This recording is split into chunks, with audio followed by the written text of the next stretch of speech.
अध्यक्षस्थानी असलेले ज्यांनी या शहराला सामाजिक समतेचा, सामाजिक बंधुत्वाचा एक सांस्कृतिक विचार दिला ते आदरणीय शहाजांनी मालक शेख, त्याचबरोबर आपल्या या तालुक्याचे विकासाभिमुख नेतृत्व आणि माजी आमदार आदरणीय यशवंताच्या माने साहेब, भाजपाचे तालुका अध्यक्ष आदरणीय सतीश अप्पा काळे, प्रदेशाचे माजी सहकारी आदरणीय शंकरराव वाघमारे, आपल्या नगराध्यक्ष पदाच्या उमेदवार आदरणीय शीतलताई क्षीरसागर आणि प्रभाग क्रमांक 3 चे तरुण तडफदार सुशिक्षित उमेदवार अझरुद्दीनभाई शेख, प्रभाग क्रमांक 5 चे आपले तरुण उमेदवार, सुशील उमेदवार आदरणीय फडतर यांना आणि विचारपीठावरती उपस्थित असलेले सर्व मान्यवर, उपस्थित बंधू, माता भगिनींनो, तुम्हाला सर्वांना माझा मनापासून नमस्कार. खरं तर मी आवर्जून या ठिकाणी बोलण्यासाठी उभा आहे. आदरणीय राजन मालक साहेबांचं भाषण झालं, सुशील भैयाचं भाषण झालं आणि मला काय मुद्द्यावरती आपल्याला संवाद साधायचा होता. खरं तर ही निवडणूक म्हणजे विचाराच्या पातळीवर आणि विकासाच्या पातळीवर असलेला आहे, लोकांचे प्रश्न, जनतेच्या समस्या. परंतु तसं न होता केवळ अणगर आणि राजन पाटील साहेब या कुटुंबाच्या वरती टीका टिप्पणी करून मतदाराचं मत डायव्हर्ट करण्याचा प्रयत्न विरोधकांकडून होत आहे. विकासाच्या पातळीवर, विचाराच्या पातळीवर यांच्याकडे कुठलेही मुद्दे नसल्यामुळं केवळ टीका टिप्पणी, विरोध आणि खोटं बोलून, लिटून बोलून अशा पद्धतीनं विरोधी उमेदवाराकडून प्रचार झाल्याचा आणि अत्यंत खालच्या दर्जाचा प्रचार झाल्याचा आपण ऐकलाय. आजच्या सभेला आणि कालच्या दोन्ही प्रचार पदयात्रेला जी गर्दी होती त्या गर्दीतून लोकांच्या उपस्थितीमधून एक सिद्ध झाला, आपला विजय निश्चित आहे. फक्त आपण वाट बघतोय उद्या परवाची. त्याचं मी फार काय बोलणार नाही. मी 2-3 मुद्द्यावरती आपल्याशी बोलू इच्छितोय. खर तर परवा नरखेडला एक कार्यक्रम झाला 30 कोटीच्या उद्घाटनाचा, भूमिपूजनाचा. पैसे देवेंद्र फडणवीस साहेबांनी, पालकमंत्र्यांनी दिले, त्याचं कुठंही नाव घेतलं जाणार. आमच्या नेतृत्वावर टीका टिप्पणी करण्यासाठी आमच्यातलाच एखादा पदाधिकारी, कार्यकर्ता अशा पद्धतीनं पक्षाच्या विरोधात वागत असेल, भाजपच्या विरोधात द्रोह करत असेल, विचारपीठावरच्या, व्यासपीठावरच्या सगळ्यांना मागे आहे, त्याच्या विरोधामध्ये आपण पक्षाकडे दाद मागितली पाहिजे अशी विनंती आहे. त्याच्या आपण तुम्ही देवेंद्रजीकडे चला, आम्ही तुमच्या सोबत येतो. हे चालणार नाही. पक्षाचं काम करायचं असेल तर पक्षावर सोबत प्रामाणिकपणाने काम केलं. इथं संतोष खांदारे आहे, आपला विरोधी उमेदवार कशा पद्धतीने काम करतोय तेही मला सांगायचं आहे. मला सुशील भाईला सांगितलं, आदरणीय राजन पाटील साहेबांनी सांगितलं की दोन्ही उमेदवार आपले सुशिक्षित आहेत, सुशील आहेत, निष्कलंक आणि प्रामाणिक आहेत.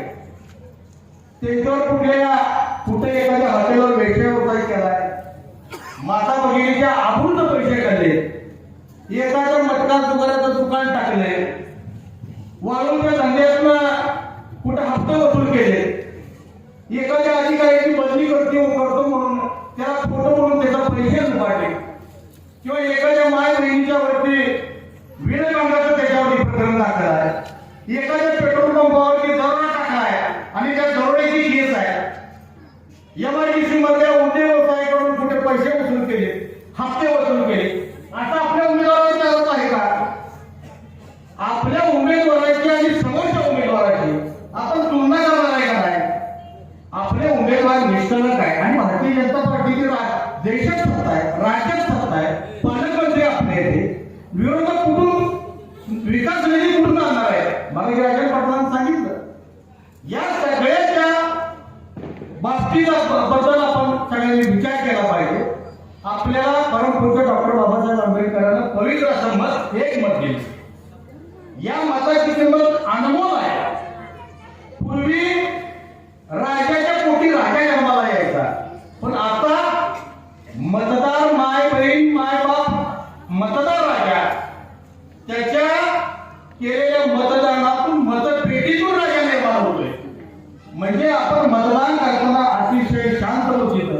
विचारानं मतदान केलं पाहिजे आणि जो विचाराच्या पातळीवर विकासाच्या पातळीवर काम करतोय अशा भाजपच्या उमेदवारांना मतदान केलं पाहिजे अशी आपल्याला विनंती आहे.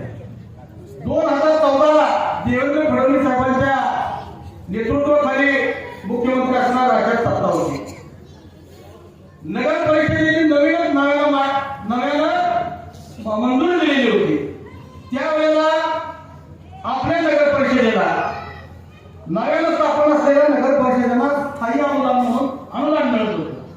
50 लाखाचं अनुदान आपल्या नगर परिषदेसाठी असणार चंद्रपूरला वर्ग केल्यामुळं ते अनुदान मिळणार नाही म्हणून संतोष खंडारे नगरसेवकीचं सांगितलं आहे.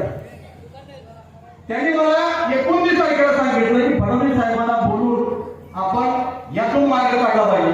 बबनराव लोणीकर संपत नाही संपत नाही लबाडाला उघड केलं पाहिजे. बबनराव लोणीकर पाणी पुरवठा मंत्री होते. संतोषाने घेऊन गेलो. बबनराव लोणीकर साहेबांना माझ्या जालन्याच्या सहकार्याने सांगितलं की हे मोहन नगर परिषदेचे 50 लाख रुपये चंद्रपूरला वर्ग आहेत पाण्याच्या टाकीचे बाजारात पाणी टाके आणि ते आपण तात्काळ दिले पाहिजे म्हणून त्याने विनंती केली. मनीषा वैष्णव मॅडमने प्रधान सचिव होत्या. त्यांनी तात्काळ तो ज्या बदलला तिकडचं 50 लाखांना अनुदान वर्ग केलं. एका तासात सोलापूर नगर विकास खात्याकडे वर्ग केले आणि ह्योच चांगला सांगतोय प्रभाग क्रमांक 3 मध्ये की मी ते 50 लाखाचे टाकले. संतोष काय 50 लाखाची पुढे आणली संतोष लागले आणि तो सांगतो स्वतःला मी ती काम केले म्हणून. अरे लबाड बोलायची पण काही मर्यादा नाही. अशा लबाडाला तुम्ही मतदान करणार आहे का? दुसरा माझा एक विषय आहे. या शहरामध्ये फिरत असताना मी नेहमी तळागाळातल्या वंचितांना उपेक्षितांना दलित कष्टकरी शेतकरी यांच्यामध्ये रमण्याचा प्रयत्न करतो. 2 वयस्कर इथं होते. एक म्हातारी बाई होती. मी त्यांना सहज विचारलं तुम्ही मतदान कोणाला करणार आहे? तिने सांगितलं मी मोदीजीला मतदान करणार आहे. मी म्हणलं का कशासाठी? ते म्हणजे फडणवीस साहेबांनी आम्हाला लाडकी बहिणीच्या माध्यमातून वर्षाला 18,000 महिना 3,000 रुपये दिले. मला 18,000 मिळतात.